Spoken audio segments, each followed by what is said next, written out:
Today's case discusses the murder of a young child. Listener discretion is advised. In September of 1992, in Saginaw, Michigan, Shamanica Brown would spend her Friday evening playing with some neighborhood kids. The fun would begin on the front porch of Shamanica's home, but would then move to a playground a short distance away. As the evening would move on and young children would begin to return home, Shamanica's mother, Doris, would grow worried when Shamanica failed to turn back up home. Doris would find that Shamanica was not at the playground when going to look for her. Unfortunately, this would only be the start of her nightmare, as only a few days later, Shamanica would be found, and the search for a murderer would begin. This is Midwest Mystery Files, Episode 21, The Murder of Shamanica Brown. Hello, everyone, and welcome to Midwest Mystery Files. I'm your host, Jeremiah, with just a few quick things before we start. Midwest Mystery Files is a true crime podcast focused on missing and murdered cases within the Midwestern region of the United States. I can be found on all major podcast platforms, as well as on YouTube with delayed episodes. Social media and contact info will be listed at the end of the episode. If you wish to support the podcast and help fund article and record searches, as well as get early access to episodes, bonus episodes, and some voting rights, I encourage you to check out my Patreon at www.patreon.com/MidwestMysteryFiles. If you're not looking for perks, but want to just help out one time, I can also be found on Venmo at MidwestPod. I'm currently sitting at one patron, so I would like to thank Laura for her help. This episode in particular benefited greatly from her contributions. I do also want to shout out the website that is the reason I have any idea at all about today's case. And that website is Our Black Girls.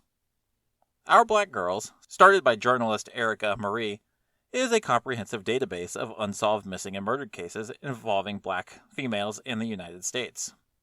Every case deserves equal coverage, but we know that isn't the case about 99% of the time in this country.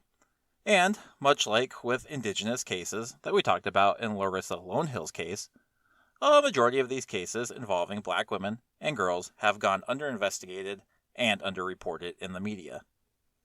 Our Black Girls serves as an excellent resource and memorial to give these women the exposure and chances for justice that they deserve. You can visit the page at www.ourblackgirls.com. I'll also post the link in the show notes. They also have a podcast, also titled Our Black Girls, that I also encourage you to check out. And in that vein of underexposed cases, today's case is the case that I had originally intended to tell at the end of Beverly Ward's episode, as at the time I had very little information. There was such little information that I juggled with the hard decision of maybe not covering it at all. However, the one photo of 8-year-old Shamanica Brown that is available, which I will be putting on social media, portrayed such a sweet and innocent face that the horror of what happened to her, which hits me with any victim, hit me a bit harder than usual, and I was determined to find out all I could. Luckily, at the last minute, I found the information I needed, and while it took a few more episodes, we're finally here. So just know that while I may not be the most consistent individual in the medium when it comes to releasing episodes, I do promise I'll always do my best to get the information needed to accurately, and most importantly, respectfully, tell the stories of these victims who are so deserving of justice.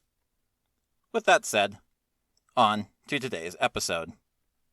Shamanica Montrese Brown was born July 15th, 1984, to Doris Brown. Not much can be found on the early years of her short life. I do know she had at least one younger brother, and no one is listed in reports as her father. I did come across an obituary for a man that had Shamanica Brown as a daughter, but I could never verify the connection. In September of 1992, Shamanica, her mother Doris, and her younger brother were living in Saginaw, Michigan, in a house near South 12th Street and Annesley Street in the eastern part of the city. Shamanica was attending Heavenrich Elementary School, and she was in the first grade. I can only imagine that Friday, September 18th, 1992, started like any other day for Shamanica. It was your typical September day in the Midwest, with temperatures hovering in the high 60s and the low 70s. The perfect weather for a young girl who would be getting out of school for the week and would be ready to spend her evening playing outside. In the late afternoon, post-school hours of that day, Doris Brown would report that approximately 8 neighborhood kids would come by, and Shamanica, along with the other children, would play on the front porch of their home before heading 2 blocks east to play at a playground located on South 14th Street and Nestle Street at somewhere around 6 o'clock p.m. As such was the way of childhood at this time, Shamanica was expected to be home by the time the streetlights came on, approximately 7:30. When Shamanica did not arrive home, and she began to hear the sounds of children playing fading from the nearby playground, Doris headed for the playground, most likely expecting to find her young daughter, with whom had probably gotten lost in her fun and failed to realize it was time to return home. Doris would find nothing of the sort. It's unclear if the playground still had any children at all playing when Doris arrived, or if she arrived to find it vacant. But one thing was for sure. Shamanica Brown was nowhere to be seen. Doris would spend the next several hours, well into the darkness of night, searching for her daughter, but would be unsuccessful in locating Shamanica. It would be at this point that Doris would contact the police to report her 8-year-old daughter missing. From all reports I could find, Saginaw police launched a search instantly and thoroughly combed the neighborhood over the course of the next 3 days. Officers searched abandoned houses and garages and even doghouses. They would ask neighbors what they'd seen and would search the homes of people who would allow it. But then, on the 4th day, Tuesday, September 22nd, 1992, all hope of finding Shamanica Brown alive would come crashing down and shatter. At 10 a.m. that morning, police would find the deceased, partially clad body of 8-year-old Shamanica Brown located behind a bush in a planter located on the steps of what was at the time the Holy Rosary Catholic Church, located at 732 South 13th Street, merely a block from her home. It's been noted that there were marks on her body, but police have declined to say what. It's also been divulged by law enforcement that an oil-soaked rag was found nearby, and that Shamanica's hair was soaked in motor oil. An autopsy would conclude that she had been strangled. With a new grim shade added to an already grim picture, police wasted little time to attempt to find the unrelentingly horrible human being who could commit such an act on a child. It's been reported by the Saginaw News that one 31-year-old Saginaw man was arrested only a day after Shamanica was found, on September 23rd. The man was, however, released after passing a polygraph, and a witness who had reported seeing the man with Shamanica recanted their statement. In the next couple of days, police would release 2 sketches of a man they wished to question. It was reported that the man frequented businesses in the neighborhood, but they were unaware of his name. I did some digging to try and find the sketches of the man, but was unsuccessful. It's never been reported if that particular individual was found or not. The Saginaw News would report in 2003 that the investigation logged thousands of hours from 75 different city, state, and federal law enforcement officers, with up to 6 Saginaw police detectives working the case full-time. Despite investigators' best efforts, though, investigators were unable to make a concrete arrest of anyone in the vicious murder. That's not to say, though, that there weren't any suspects at all. In a number of articles from the Saginaw News published between 1999 and 2003, retired Saginaw detective Roy Walton would tell of 2 suspects, one of which he was sure was the culprit, but could never prosecute. Walton was fiercely dedicated to finding Shamanica's killer, and even after retiring in 1999, he vowed to come out of retirement should an arrest be made possible. To talk about these 2 suspects, we need to go back to the day Shamanica was found.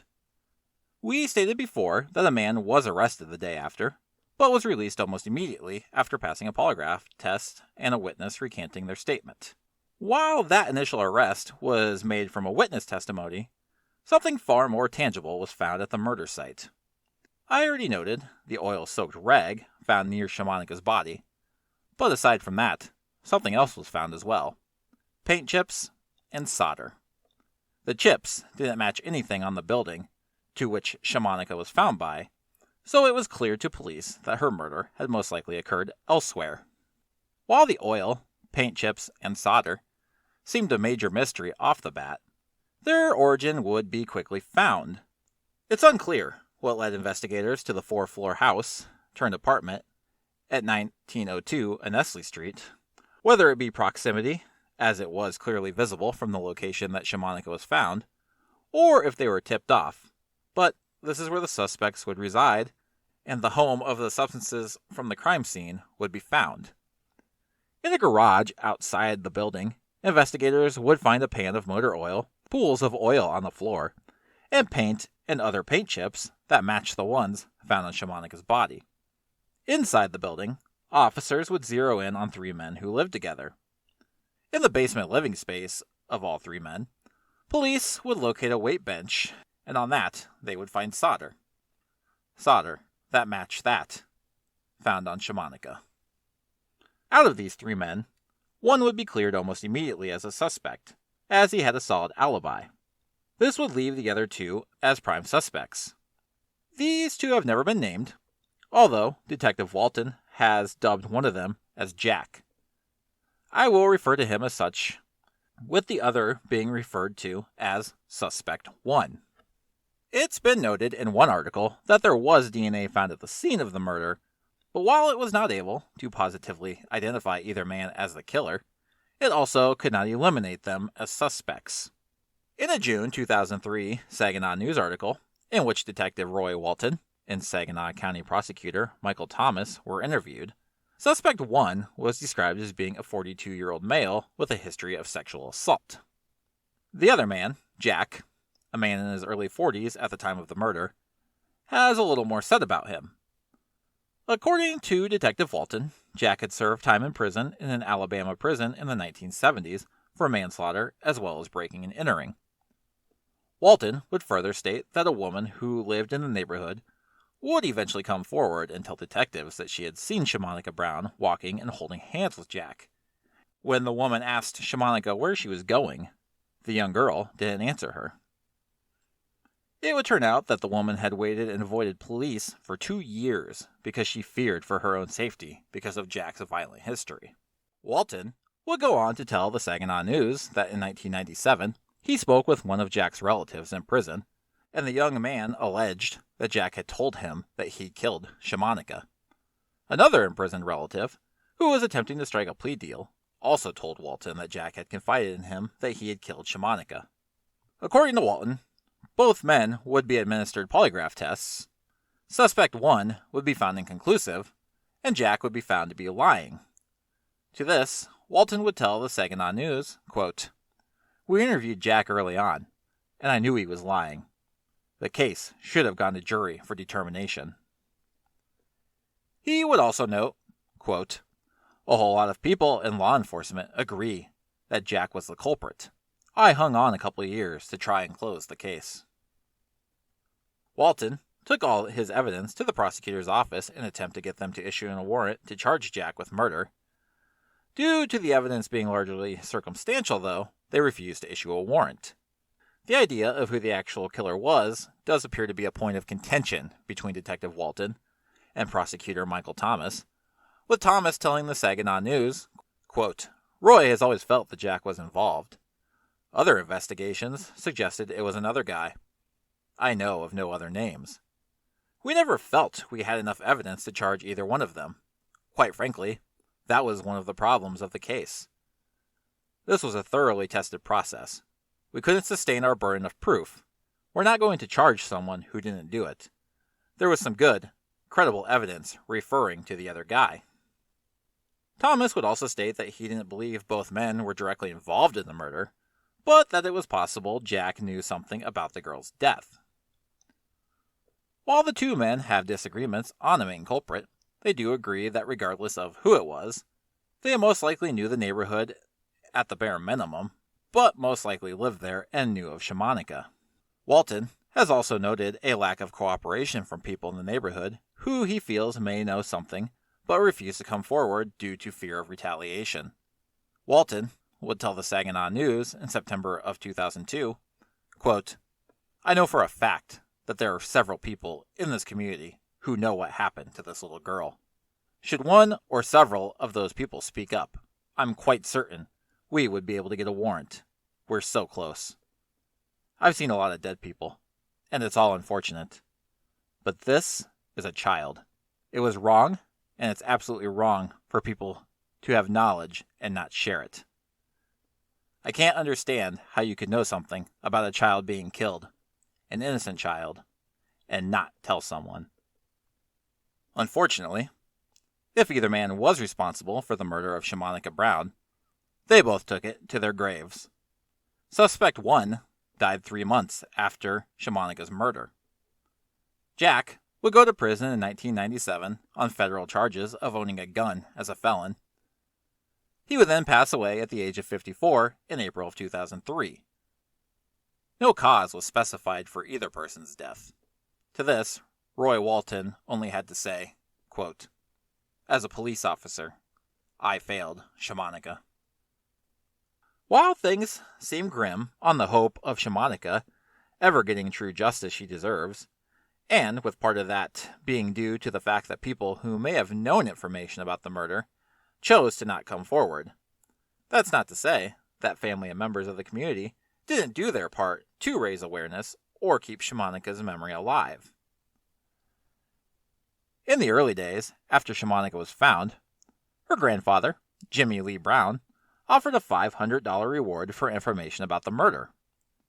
Danny Watley, the cousin of Shamanica, would host a weekend-long event at his salon to raise another $500. Crime Stoppers would offer $1,000 for information. As we unfortunately already know, though, the reward would never be collected on. Another cousin, Mike King Smith, would write and record a song about Shamanica's death titled Can't Let Go. It was played on local radio stations. Outside of the family, the Saginaw AmeriCorps program would plant a 6-foot Bradford pear tree near the entrance of the Saginaw Children's Zoo in Shamanica's honor. Furthermore, residents of Saginaw County donated more than $10,000 to a memorial fund in Shamanica's name. The funds raised went to purchase safety materials for 1,700 elementary students. Additional funds went toward a scholarship that was awarded by the Saginaw Community Fund in 2004, the year Shamanica would have graduated high school. The award was presented by Shamanica's mom, Doris Brown, and Detective Roy Walton. In a letter to the editor in the Saginaw News, the vice president of the Saginaw Community Foundation would cite the event as, quote, the only positive outcome of that unsolved mystery. After a 2003 article from the Saginaw News, the one in which both Detective Walton and Prosecutor Michael Thomas were interviewed, there's no more to be found as far as direct coverage on Shamanica's case. She's featured in a list from Michigan news website mlive.com, published in 2015, that featured a list of unsolved homicides in Saginaw. Aside from that, though, no other Michigan media that I could find has written about the case. I'm not sure any national news has ever covered Shamanica Brown's murder.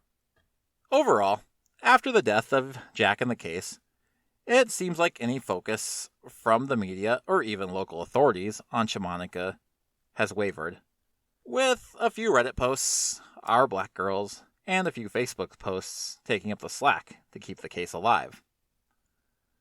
With the case being beyond cold, with little sight of it heating up, we're now only left with theories.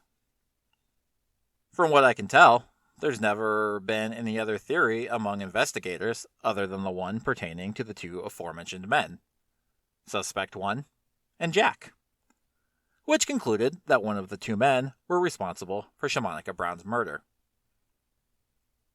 Based off what we as the public know, this theory holds a lot of weight based off what circumstantial evidence we know of, mainly being the substances found on and around Shamanica. The paint chips, the solder, and the motor oil were all substances found in the apartment and outlying garage where the two men lived. Furthermore, the playground, the apartment house, and the church where Shamanica was found are all in extremely close proximity to each other.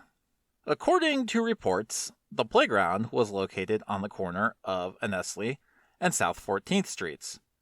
The apartment the two men lived in is located on the corner of Annesley and South 13th Street. The location of the church where Shamanica was found is a little confusing. There is a church across the street from the apartments, but according to Google Maps, it's addressed as 1905 Annesley Street. That church is known now as the Rima Worship Cathedral. Shamanica was found at 732 South 13th Street, which at the time was known as the Holy Rosary Catholic Church. Oddly enough, according to Google Maps, the building at that address is a 2-story structure located to the northeast of the cathedral, which puts it facing South 14th Street. There appears to be a bookkeeping service there now, but there is a cross on the building signaling that it was at one time a religious building. If this all confuses you, don't worry, it does me too. But I just wanted to make note of that in case anyone looked at the area on Google Maps. I wanted to clarify that it doesn't appear to be the actual cathedral that Shamanica was found at, but the building just to the northeast of it. From what I can tell, the playground is no longer there. There is currently another church building directly to the east of the cathedral at the corner of 14th and Annesley. If I had to guess, that's where the playground was located at one time. On Google Maps, I could go as far back as 2008. At that time, the corner was clear, but the 3 other corners all had structures on them. If you haven't already pulled up Google Maps to try following along, I will post some views on social media and mark out everything I'm talking about the best I can. Regardless, what I'm getting at is that all these locations were less than a minute walk from each other. Where Shamanica was found was 2 minutes at the absolute most. The culprit could have left the apartment, went to the playground, took Shamanica back to the apartment, and then taken her to the church, with minimal effort. The 2 men were administered polygraph tests, with Jack indicating he was untruthful, and suspect 1's being inconclusive. However, I, and many other people in the true crime community, don't put a lot of stock in polygraphs. They're often unreliable, and as such, are not admissible as evidence. I do find it interesting that Roy Walton and Michael Thomas seem to be split on the idea that it was one man or the other, and not both. Obviously, we don't know all the evidence, but Prosecutor Thomas, while never citing any of it, seems to maintain that they had more evidence on suspect 1.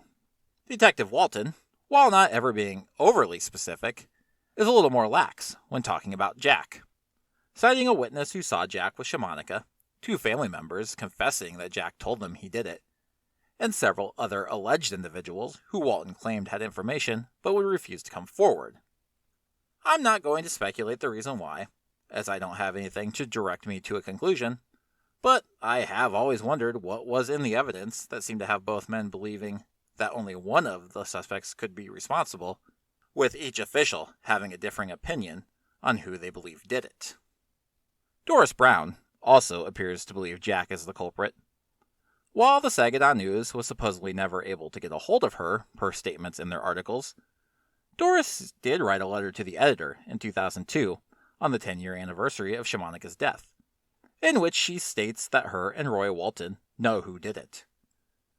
One can easily conclude that she is most likely talking about Jack. Now, Doris is obviously a grieving mother. One can easily accuse her of being blinded by grief and latching on to false hope that it's the man Walton says it is.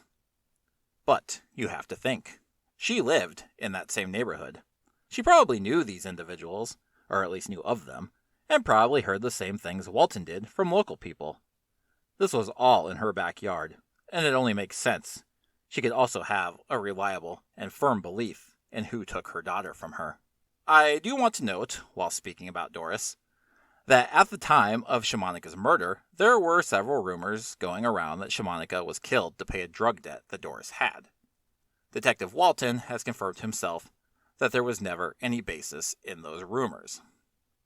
With only one real strong theory, and only 2 strong suspects as far as investigators are concerned, suspects that have both passed on, one may pose the question as why I would cover this case at all. Well, that's simple. Neither of those men were arrested, charged, and found guilty beyond a reasonable doubt.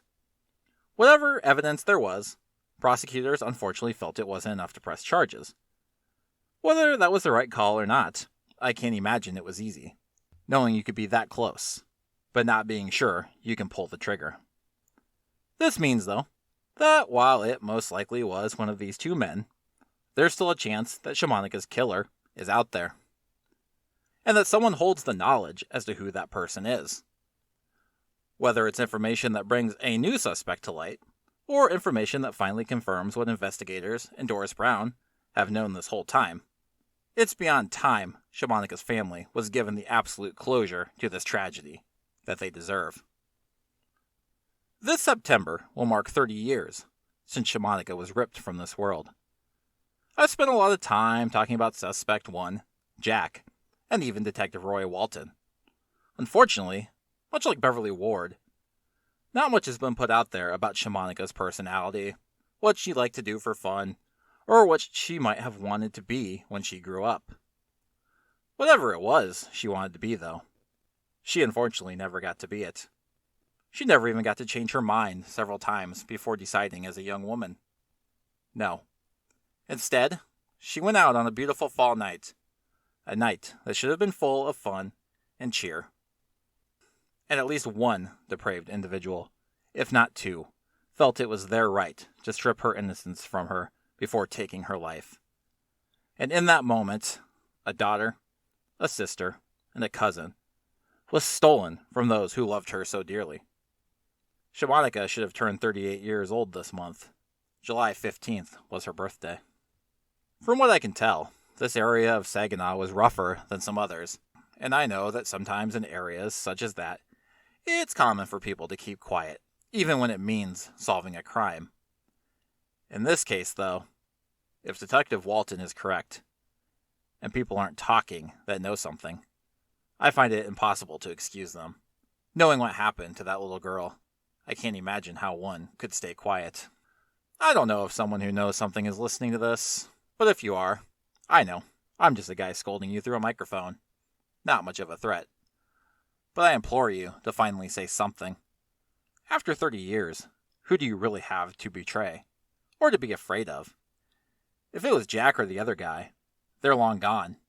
More time has passed since Jack's death than between Shamonica's murder and his death. There's no reason to stay quiet any longer. To quote Doris Brown in her 2002 letter to the editor in the Saginaw News, quote, "Someone knows what happened to her. I hope that whoever you are, you never have to go through what I did. Because one day, you're going to realize that your biggest mistake was not getting this murderer off the streets. I wonder what type of person knows something about a child's murder and doesn't say anything. You're worse than the murderer." If you have any information on the murder of Shamonica Montrese Brown, please contact the Saginaw Police Department at 989-759-1289. If you're looking for any further information, there is not much really available. There are a few Reddit posts and Shamonica's page on ourblackgirls.com. There are also several articles from the Saginaw News archived on newslibrary.com. I highly encourage everyone to share this episode, or any sources you may choose to look up. Almost nothing has been written on Shamonica's case in almost 20 years. It's high time we get her name back out there. If you wish to let me know what you think happened, have case suggestions or comments, or just want to follow me and the show on social media, I can be found on Instagram at Midwest Mystery Files, Twitter at Files Midwest, and on Facebook by searching for Midwest Mystery Files. You can also email me at midwestmysteryfilespod@gmail.com. I do also post photos and sometimes links relevant to each case on social media, mainly on Facebook and Instagram. Lastly, if you're listening on Apple Podcasts or Spotify, please feel free to rate and review the show. This helps make the show more visible in searches and, more importantly, helps bring attention to the cases I cover. Thank you to all who have done so already. Take care, everyone, and I will see you all next time.